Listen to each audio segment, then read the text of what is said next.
warahmatullahi wabarakatuh. Waalaikumsalam warahmatullahi wabarakatuh. Sebelum kita mulai pelajaran, mari kita berdoa bersama-sama. Mudah-mudahan kita dapat ilmu yang bermanfaat. Amin. Diberi kesehatan. Amin ya Allah. Diberi rezeki yang halal dan thayyibah. Amin. Al-Fatihah.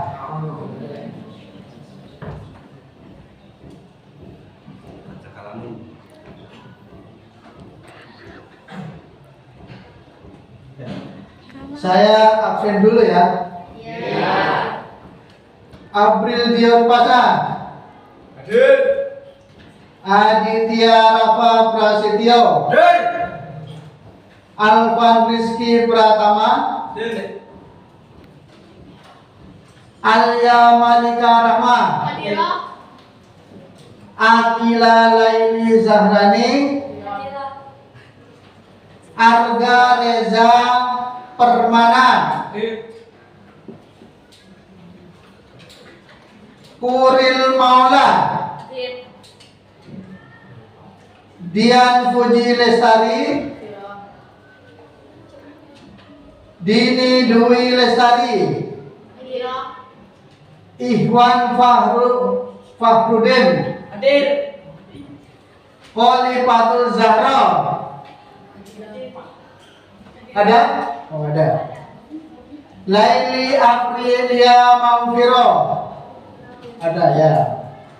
Laila Teguh Dwi Saputra.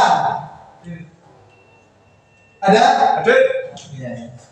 Ada. Terima kasih. Sebelum kita memulai pelajaran, menyanyikan lagu dulu, yaitu lagu Indonesia Raya. Mari dipimpin oleh ketua kelasnya, yaitu Hilya. Silakan berdiri. Indonesia Raya. Indonesia tanah airku, tanah tumpah darahku. Di sanalah aku berdiri, jadi pandu ibuku. Indonesia kebangsaanku, bangsa dan tanah airku. Marilah kita bersatu, Indonesia bersatu. Hiduplah tanahku, hiduplah negeriku, bangsaku, rakyatku semuanya. Bangunlah jiwanya, bangunlah badannya untuk Indonesia Raya. Indonesia Raya, merdeka, merdeka, tanahku, negeriku yang ku cinta. Indonesia Raya, merdeka, merdeka, hiduplah Indonesia Raya. Terima kasih. Silakan duduk kembali.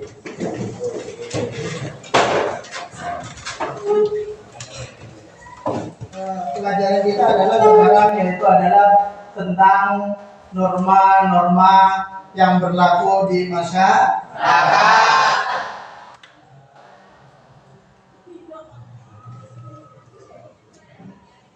Apa sih tujuan norma-norma dalam kehidupan bermasyarakat? Yaitu Mencari norma-norma yang berlaku dalam kehidupan masyarakat dengan jujur sebagai anugerah Tuhan Yang Maha Esa. Mematuhi norma-norma yang berlaku dalam kehidupan masyarakat untuk mewujudkan keadilan.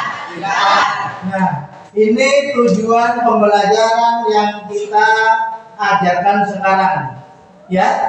Ya. Terus oke, norma yang berlaku dalam masyarakat. Norma dibuat berdasarkan nilai-nilai yang dijunjung oleh kelompok masyarakat dan menjadi perwujudan dari nilai-nilai yang dianut oleh sekelompok masyarakat. Terus, nah ini macam-macam norma. Macam-macam norma itu ada 4. 1, 2, 3, yang keempat adalah norma hukum. Oke, norma ini ada yang memaksa, ada yang tidak memaksa. Yang tidak memaksa norma apa? Norma agama. Hah? Agama. Yang kedua, Kesopanan. yang ketiga, yang ke norma agama itu adalah aturan yang bersumber pada hukum agama atau kitab suci yang berasal dari Tuhan yang Maha Esa. Seandainya kita tidak melanggar dari norma agama, apa sanksinya? Hah? Yaitu adalah dosa. Kalau dosa nanti tepatnya di neraka. Tapi kalau mengerjakan norma agama, apa pahalanya? Dapat apa? Masuk surga. Ya. Yang terusannya yaitu adalah norma kesusilaan. Norma kesusilaan adalah aturan itu yang berkaitan dengan bisikan kalbu dan suara hati nurani. ngerti yang namanya kalbu? Tidak. Tidak. Kalbu itu adalah hati yang berada dalam diri sampean. Ya. Seandainya ketika kita melakukan kesalahan atau melanggar kesusilaan, contohnya apa? Hah? Contohnya adalah diasingkan dari teman-teman, ya dicemooh, ya itu contohnya. Atau ketika melakukan pelanggaran yang namanya kesusilaan itu sampai diasingkan. Yang ketiga adalah norma kesopanan. Norma kesopanan adalah aturan atau kaidah yang mengatur tingkah laku manusia yang bersumber dari tata kelakuan atau tata krama kebiasaan dalam masyarakat. Seperti apa contohnya? Contohnya ketika sampai setiap pagi dibariskan, apa yang sampai lakukan? Yaitu adalah salaman kepada gurunya. Itu yang namanya norma kesopanan. Yang ketiga adalah norma hukum yang tadi sampean katakan bahwa norma hukum itu adalah norma yang paling memaksa. Oke, kita baca dulu. Norma hukum adalah Kaidah atau aturan yang mengatur tingkah laku manusia dan aturan yang dibuat oleh pemerintah atau penguasa negara. ya, yang dibuat oleh pemerintah atau penguasa negara tertentu. Ini namanya norma yang memaksa, yaitu harus benar-benar di penjara dilakukan, tidak boleh tidak dilakukan.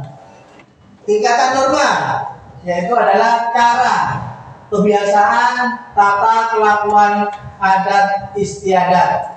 Terus arti penting norma dalam kehidupan masyarakat dan bernegara. Norma-norma yang berlaku dalam masyarakat adalah tuntunan masyarakat dalam menjalankan kehidupan. Seandainya norma ini tidak ada dalam masyarakat, apa yang terjadi? Nah, tatanan masyarakat akan menjadi amburadul, sakarnya sendiri atau sakarnya dewe. Seandainya tidak ada yang namanya norma-norma yang dalam kehidupan kita.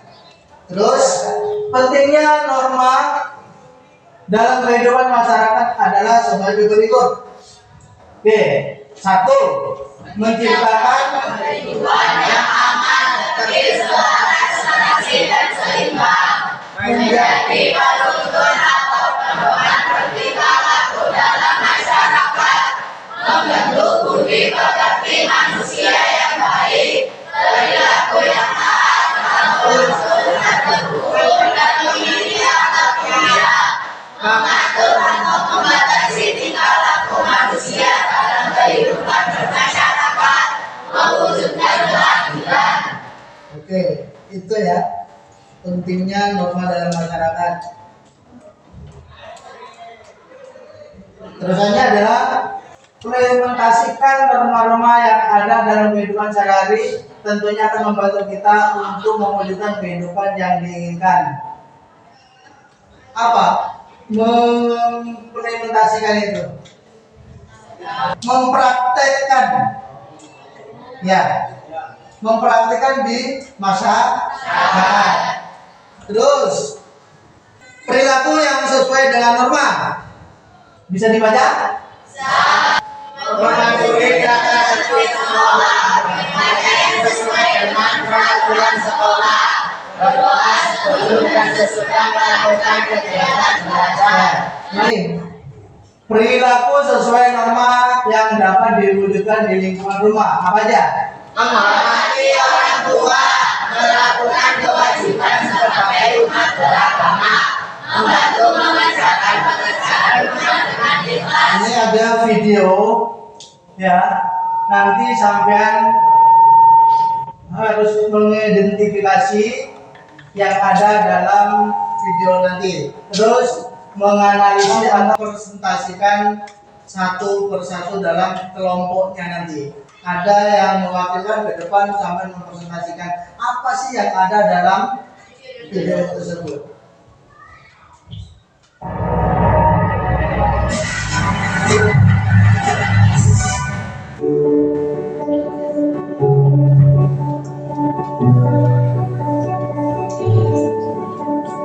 Kewajiban adalah suatu hal yang harus kita lakukan.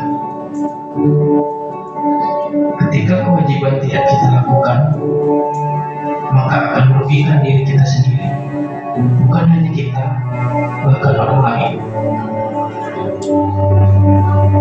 Jalanan rusak, lubang di mana-mana, bahkan tidak sedikit yang mencelakakan.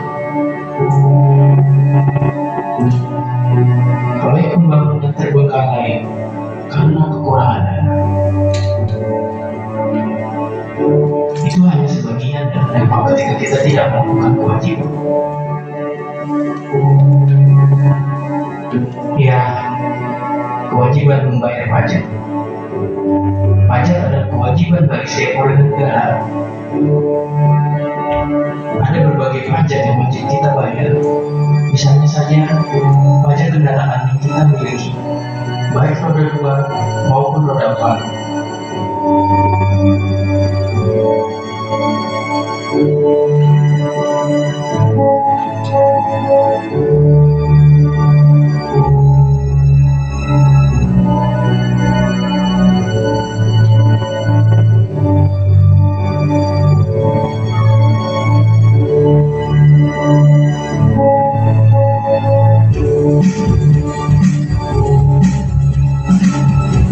Ayo kita lakukan kewajiban membayar pajak.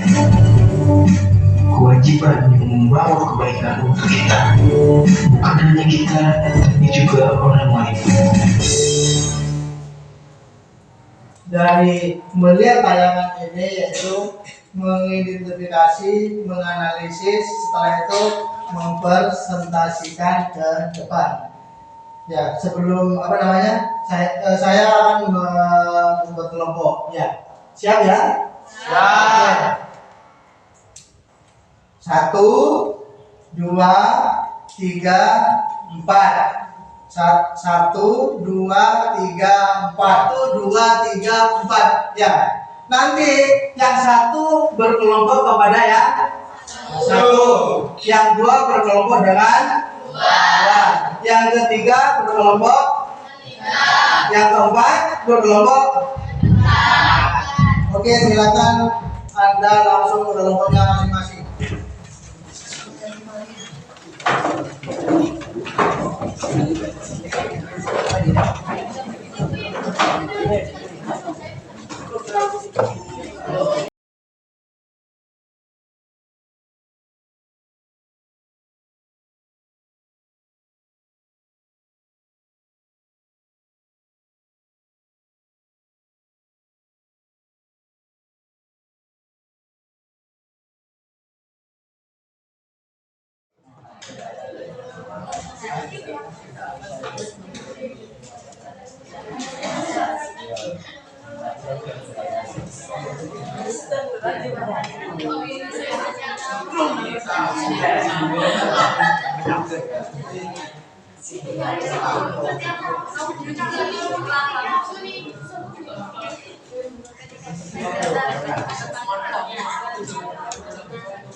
Yang siap untuk mempresentasikan silakan maju.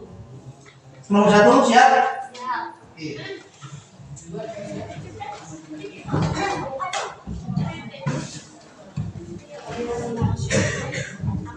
Assalamualaikum warahmatullahi wabarakatuh. Waalaikumsalam warahmatullahi wabarakatuh.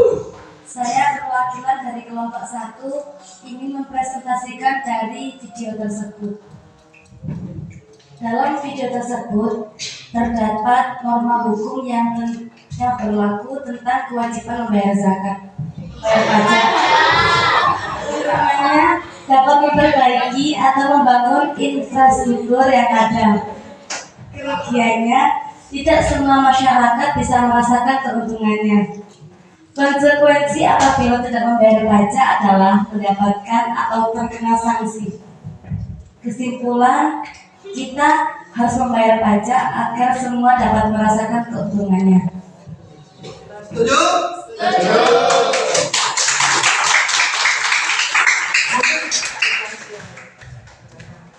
Demikian presentasi dari kelompok 1. Terima kasih atas segala perhatian. Wassalamualaikum warahmatullahi wabarakatuh.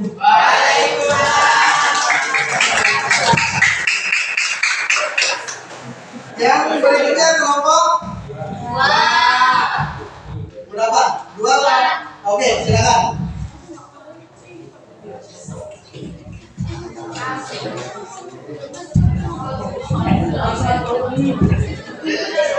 Assalamualaikum warahmatullahi wabarakatuh. Waalaikumsalam warahmatullahi wabarakatuh. Saya perwakilan dari kelompok 2 ingin mempresentasikan tentang video yang berhubungan dengan membayar pajak. Dalam video tersebut membahas tentang norma hukum yang ditampilkan di video bayar pajak, keuntungan, jalan tidak berlubang, nyaman untuk berkendara, dan bantuan masyarakat. Kerugian, jalan rusak, banyaknya kecelakaan, dan sulitnya bantuan. Pembayaran pajak digunakan untuk sebagai bantuan negara dan untuk perbaikan jalan. Konsekuensi bila tidak membayar akan terkena denda atau sanksi. Kesimpulan, kita harus membayar pajak agar taat peraturan dan bisa meneruskan kehidupan bermasyarakat. Apakah ada yang ditanyakan? Ada yang mau ditanyakan? Tidak. Sudah, terima kasih. Wassalamualaikum warahmatullahi wabarakatuh. Waalaikumsalam.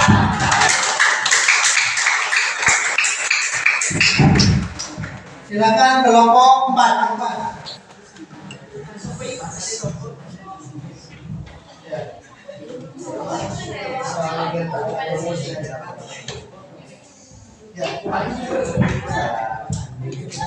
Assalamualaikum warahmatullahi wabarakatuh. Waalaikumsalam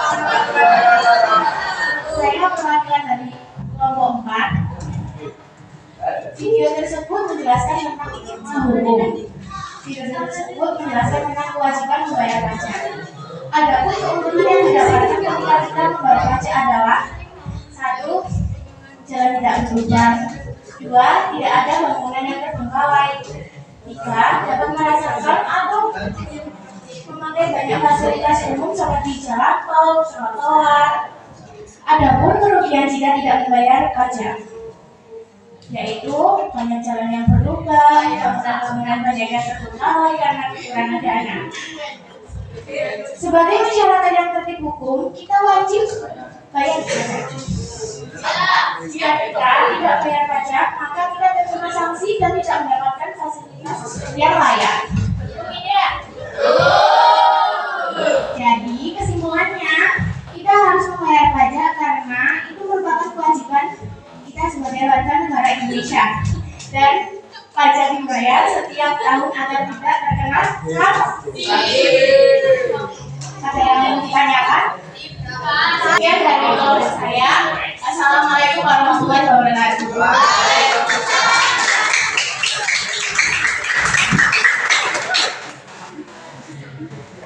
Ya, silakan terakhir kelompok 4 yaitu Rifki. Oh, beda ya. Ayo.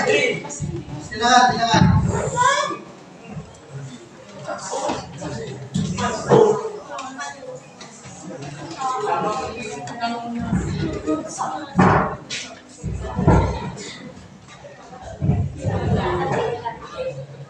Assalamualaikum warahmatullahi wabarakatuh. Waalaikumsalam warahmatullahi wabarakatuh. Perkenalkan, saya Rudy akan mewakilkan dari kelompok 3. Menurut pengamatan saya, video di samping tersebut mengandung norma hukum membayar pajak. Ketika kita tidak membayar pajak, apa akibatnya? Akan terkena sanksi. Yang kedua, banyak proyek atau infrastruktur yang akan terbengkalai. Dapat saja suatu ketentuan norma hukum juga menjadi ketentuan norma-norma yang lain. Keuntungan membayar pajak, tercapainya kesejahteraan masyarakat umum.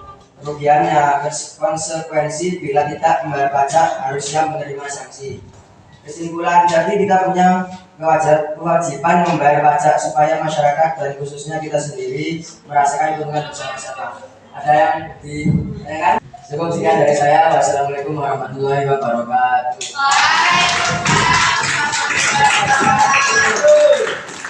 Ya, terima kasih banyak dari analisa semuanya itu bagus, baik sangat. Oke, mungkin ada pertanyaan dari video tadi. Monggo siapa yang mau bertanya? Pak, semisal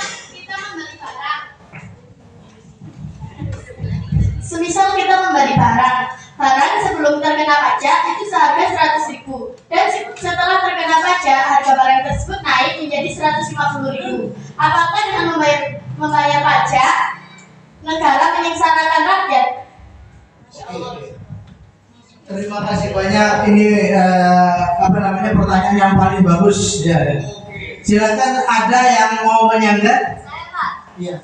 Saya dari kelompok 1 ikut menjawab pertanyaan tersebut. Setahu saya tidak, karena hasil pajak dikelola negara untuk dikembalikan masyarakat dalam bentuk bangunan, jembatan, bahkan kemarin COVID dibagikan dalam bentuk BLT. Gimana, ada sanggahan? Oh, siap.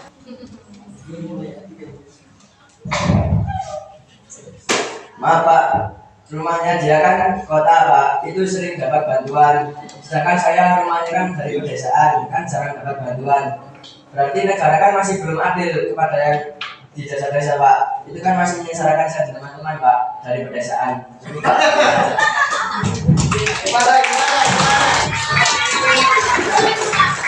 Menjawab dari pertanyaan itu tadi ya, pemerintah itu ya tidak korupsi. Karena apa? Rakyat miskin itu sudah dapat bagian tersendiri. Setiap 3 bulan itu dapat BLT atau PKH dari pemerintah. Itu buktinya bahwa pemerintah itu tidak korupsi. Yang dapat bagian-bagian tersebut adalah yaitu kriterianya yaitu adalah orang miskin. Terus yang di sekolah apa? Di sekolah PIP. Terus ada yang namanya PKH. Gimana? Puas?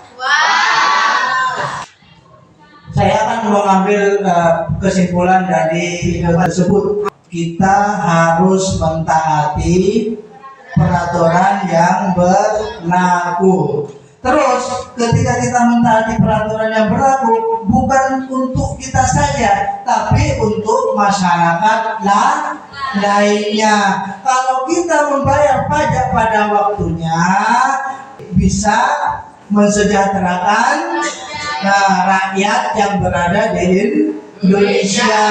Seandainya kita tidak membayar pajak, apa yang terjadi itu tadi? Dari kelompok 3, infrastrukturnya yang akan porak-porak. Nah, terus sampai kalau nampak sepeda, apa yang terjadi kalau ada lubang? Jatuh. Makanya kalau sampai tertib membayar pajak, tertib hukum, kesejahteraan masyarakat itu akan menjadi tentram dan sentosa. Gimana? Sudah? Oke. Sebelum kita tutup ya, tugas minggu depan itu tugas minggu depan yaitu adalah mengidentifikasi norma-norma yang berlaku di masa. Maka silakan dicatat. Ya. Oke, sebelum kita tutup, kita bersama-sama berdoa. Mudah-mudahan presentasi kita diberi keberkahan sampai mendapatkan ilmu yang barokah manfaat di dunia wal akhirah. Ya. Mari kita berdoa bersama. Bismillahirrahmanirrahim. Mawlaya sholli wa sallim daiman abada qasidana waghfir lana ma madaya wasi'al karamih. Itu dari saya. Assalamualaikum warahmatullahi wabarakatuh.